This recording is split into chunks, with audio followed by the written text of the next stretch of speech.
तर भ्रष्टाचार सर्वच पक्ष करतात, मग भाजप सोडून इतर पक्षांचे मुद्दे पुढे का येतात, असा सवाल रोहित पवारांनी केलाय. तर पुरावे असल्याशिवाय बोलणं योग्य नाही, असंही रोहित पवारांनी म्हटलंय.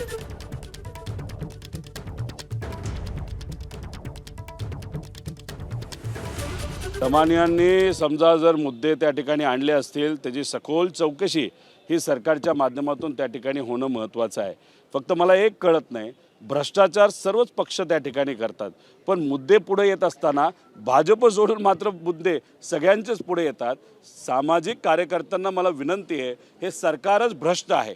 मग मुख्यमंत्र्यांपासून फार सर्व मंत्र्यांपर्यंत हे जे काही कार्यालय असतील, या सगळ्यांचा फार चुकीच्या पद्धतीचा व्यवहार या राज्यामध्ये त्या ठिकाणी सुरू आहे. त्यामुळे मुद्दे पुढे येत असताना हायकमान कुठलं आहे हे आम्हाला तरी त्या ठिकाणी सांगता येत नाही, पण कुठंतरी त्यांच्याच मित्रपक्षाचे म्हणजे भाजपच्याच मित्रपक्षाचे विषय पुढे येतात.